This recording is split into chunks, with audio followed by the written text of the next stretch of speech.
Fala galera, aqui é o professor Matheus, nesse novo formato que estava cansado de fazer slide. Slide é uma coisa chata de se construir e limita a nossa criatividade, né? Então bora lá. Hoje a aula é sobre movimentos em duas dimensões. É a mesma cinemática que a gente vem estudando, só que agora a gente tem que pensar em como diferenciar esses dois tipos de movimento aqui. Eu peguei duas situações, você tem aqui um rapaz correndo somente na horizontal e um rapaz correndo na diagonal.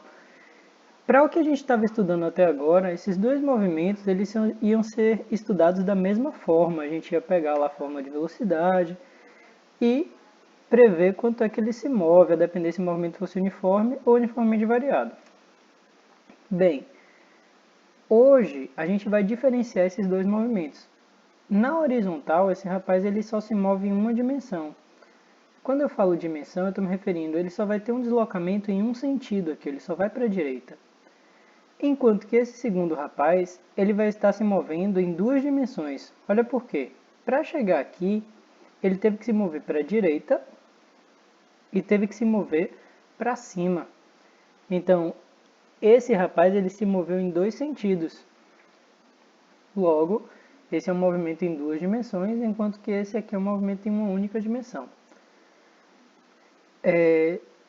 Todo vetor diagonal, como a gente já estudou lá em vetores, pode ser representado como a soma de outros dois. Então, essa velocidade diagonal ela é a soma de duas velocidades, uma horizontal e uma vertical. Vamos supor aqui, num exemplo, que eu chutei uma bola, ela estava em repouso, quando eu chutei ela subiu a uma certa altura. Nesse movimento diagonal, aqui a gente pode analisar que ela se movimentou horizontalmente. Horizontal, geralmente a gente vai utilizar a letra X para representar o que está na horizontal. E se moveu também verticalmente, ela subiu. O movimento vertical eu vou representar pela letra Y.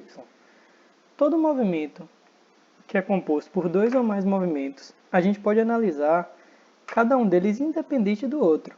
Então, o que essa bola se moveu na horizontal é totalmente independente do movimento vertical que ela teve. Então, a subida não tem nada a ver com o deslocamento aqui lateral. Como é que a gente pode fazer um exemplo bem cotidiano disso? Se você está correndo para frente e você dá um salto e você pula, o fato de ter pulado não vai impedir que você continue indo para frente. Então, um movimento não depende do outro. O movimento vertical, ele não está relacionado com o movimento horizontal. Então, o movimento vertical é independente do movimento horizontal. Essa palavra independente, ela aparece muito. Então, bora ter bastante atenção sobre ela.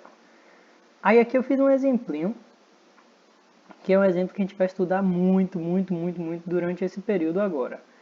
Olha, imagina que você tem um avião aqui. Ele está em movimento uniforme, com 250 metros por segundo, em MU. MU é um movimento uniforme, então essa velocidade 250 do avião sempre vai permanecer 250 metros por segundo.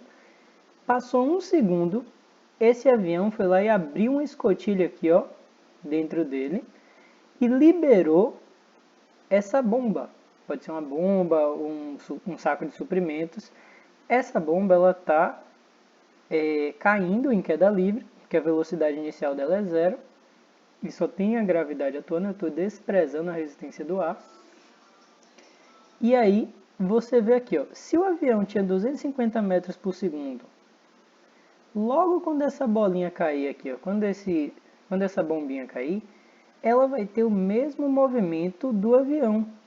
Então, dois corpos que têm uma velocidade, ao ser separados, eles vão permanecer com a mesma velocidade. Então, essa esfera, após a saída do avião, ela começa com 250 metros por segundo para a direita. Para baixo, ela não tem velocidade nenhuma. Quando passar mais um segundo, esse suprimento aqui que foi solto, ele vai sofrer a ação da gravidade. A aceleração da gravidade ela faz o quê? Ela aumenta a velocidade vertical em 10 para baixo, a cada 1 segundo. Então, passou um segundo, ela começou a aumentar a velocidade para baixo. Ela tem agora aqui ó, 10 metros por segundo. Quando passar mais um, ela vai ter 20. Então, para baixo, a gente tem uma velocidade que muda. Quando a gente tem velocidade que muda, a gente chama de movimento uniformemente variado, MUV, para baixo. Enquanto que para a direita, a gente tem aqui um movimento uniforme que se perpetua com 250 metros por segundo, que foi a velocidade lá do avião. Então, esse tipo de situação aqui, que essa bolinha faz esse movimento, a gente chama de lançamento horizontal. O que é o lançamento horizontal? É um movimento onde na horizontal a gente tem um movimento uniforme e na vertical a gente tem um movimento uniformemente variado. Beleza, bora analisar aqui as equações desse tipo de movimento. Do lançamento horizontal. Como a gente já viu que na horizontal é um MU e na vertical é um MUV, e é um MUV bem específico, onde a aceleração é menos a aceleração da gravidade, que eu estou considerando que é no vácuo, porque eu estou desprezando a resistência do ar. Por que menos G? Eu vou convencionar aqui, como eu venho convencionando antes, que para baixo é negativo, para cima é positivo, para a direita é positivo, para a esquerda é negativo. Logo, bora lá nas equações. A gente sabe que na horizontal, se é um movimento uniforme, a gente tem aquela fórmula de sorvetinho. Sx é igual a SOx mais Vxt, onde Sx é a posição no eixo x, SOx é a posição inicial, Vx é a velocidade e T é o tempo. Na vertical, a gente tem aqui, ó, no eixo y, as equações do movimento uniformemente variado. Lembrem que essas duas você vai utilizar quando você tiver o tempo, ou a pergunta envolver tempo. E essa daqui, que é a equação de Torricelli, você utiliza quando você estiver sem tempo, quando a questão não te dá esse tempo. Só que se fosse para utilizar essas equações sempre, ia dar uma trabalheira para estudar. Observe um sinal aqui, ó, que eu estou utilizando negativo para a velocidade no eixo y, porque pode ser que após ser lançada aquela bolinha lá do avião, ela pode ter sido lançada com uma velocidade para baixo, por isso que eu botei negativo. Se fosse para cima, seria positivo. Uma coisa que a gente tem que saber também é, lembra quando a gente tem dois vetores perpendiculares e a gente quer a velocidade total? A velocidade total, ela é a soma dessas duas perpendiculares. O Vx está na horizontal e o Vy está na vertical.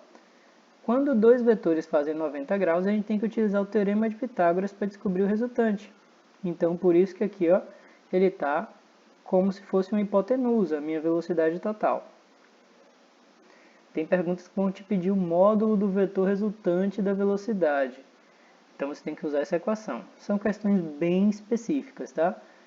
De qualquer maneira, a gente tem aqui uma resolução rápida. Ou seja, essas resoluções rápidas são truques para você resolver as questões de lançamento horizontal facilmente. Vou chamar de AX o alcance do lançamento, TD de tempo de descida e H de altura. Você precisa dessas três grandezas.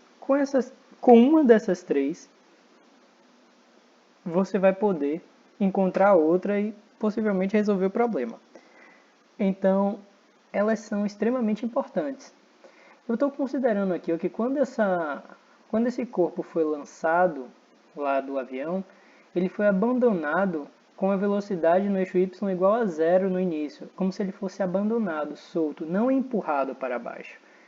Então, se a situação for assim, e além disso, se a posição inicial no eixo x, se eu estiver lançando da origem do eixo x, eu vou poder fazer isso aqui, ó. O alcance no eixo x se reduz para a velocidade no eixo x vezes o tempo de descida. Esse tempo de descida aqui é importante. Por que eu posso fazer isso? Porque Sx vai virar Ax. Quem é o Sx? É a posição do móvel no eixo x. Vai virar o alcance. Quando o tempo for o tempo de descida. Após a descida, o objeto vai ter o alcance completo. Bora analisar lá na figura? Imagine que o tempo de descida é quando ele chega aqui no chão. Se ele chegou no chão, ele percorreu um alcance. O alcance é a distância entre onde ele foi lançado até onde ele chega e toca no solo. Então a gente tem aqui, O alcance se reduz a essa única equação. O tempo de descida vai se reduzir a raiz quadrada de 2h sobre g. Por quê? Eu vou dizer que a posição inicial, sempre quando o avião lança aquele corpo, ele está na altura máxima. Então a posição inicial é a altura máxima. Quando o tempo for o tempo de descida, a posição final, o móvel vai estar no solo. Então a posição final é zero. Portanto, você substitui na equação do movimento uniformemente variado e obtém isso aqui. Gente, você não vai fazer a dedução todas as vezes, você vai utilizar essas três equações. Essa terceira aqui é uma equação que você vai usar muito pouco mesmo. Ela relaciona o quê? A velocidade final no eixo y com a altura do móvel.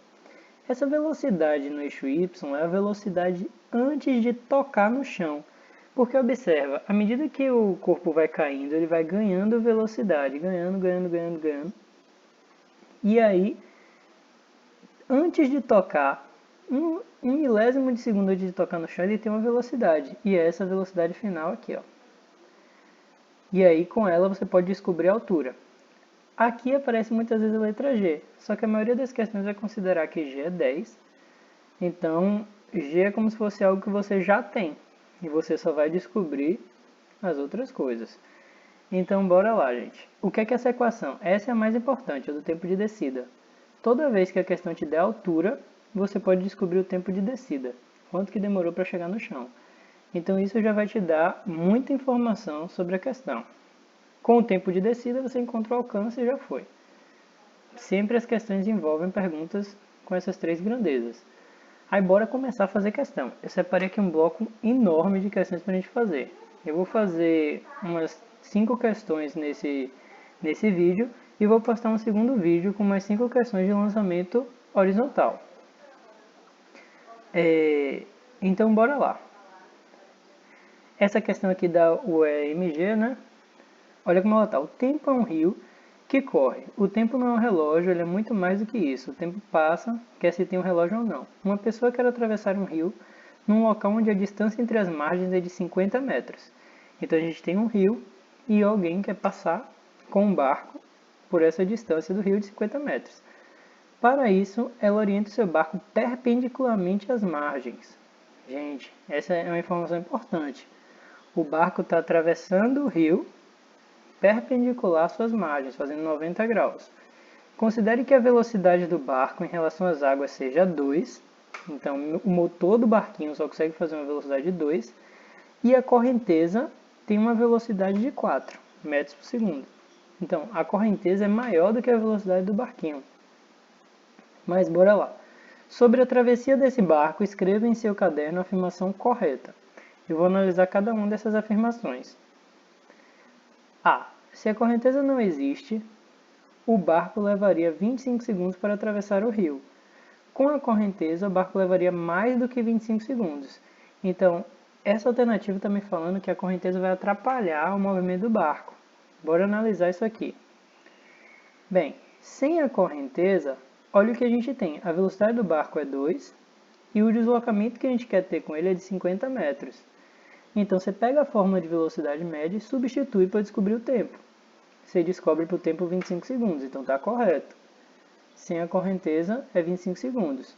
Se eu tivesse a correnteza com correnteza, a velocidade do barco está para a direita, observem, e a velocidade da correnteza está para baixo, gente. Então, o movimento na horizontal ele é independente do movimento na vertical. Logo, a velocidade na correnteza não vai influenciar em nada a velocidade do barco. Então, a velocidade do barco é independente da velocidade da correnteza. Então, se antes ele levou 25 segundos, agora, novamente, ele vai levar 25 segundos. A correnteza não influencia no movimento do barco se ele estiver realizando um movimento perpendicular. Observem que aqui é perpendicular. Se esse barquinho estivesse descendo ou subindo o rio, vocês vão ver que essa velocidade da correnteza vai sim influenciar e muito. Aí bora lá. A então é falsa, porque diz que vai levar mais do que 25. E isso está completamente equivocado. Letra B. Como a velocidade do barco é perpendicular às margens, a correnteza não afeta o tempo de travessia. Faz sentido, né? Por exemplo, o que a gente acabou de verificar foi que a correnteza não afeta justamente pela perpendicularidade entre eles. Logo, essa é a alternativa correta. Sempre que você fizer uma questão de marcar, se você está fazendo para estudar, analise o resto também. Analise a letra C, a letra D, para saber por que não as outras. C. O tempo de travessia em nenhuma situação seria afetado pela correnteza. Em nenhuma situação. Lembra que a gente comentou que se o barquinho estivesse subindo o rio, essa correnteza ia atrapalhar ele? Então bora analisar isso aqui. Caso o barquinho estivesse descendo ou subindo o rio, quando ele está subindo, a velocidade resultante, percebam que aqui não é relativa, a velocidade resultante, seria a do barco menos a correnteza. E como a correnteza é mais forte do que o barco, ele não ia conseguir subir o rio. Se ele estivesse descendo o rio, a velocidade resultante seria a soma das dois vetores no mesmo sentido, e ele ia descer extremamente veloz. Então essa alternativa está correta, ou está correta não, está falsa, porque ela sinaliza que em nenhuma situação seria afetado. Como a gente acabou de ver, na subida ou descida do rio seria afetado. Letra D. Com a correnteza, o tempo de travessia do barco seria menor que 25. A gente já viu anteriormente que a correnteza não influencia no tempo de travessia. E a justificativa dele mais errada ainda, pois a correnteza aumentaria vetorialmente a velocidade do barco. Falso. Então é isso, galera. Eu vou fazer outro vídeo de exercício, porque esse vídeo está ficando extenso. Mas esse é o meu novo formato. Eu acho que fica mais legal de se dar aula assim. Comentem aí se vocês estão gostando. Valeu!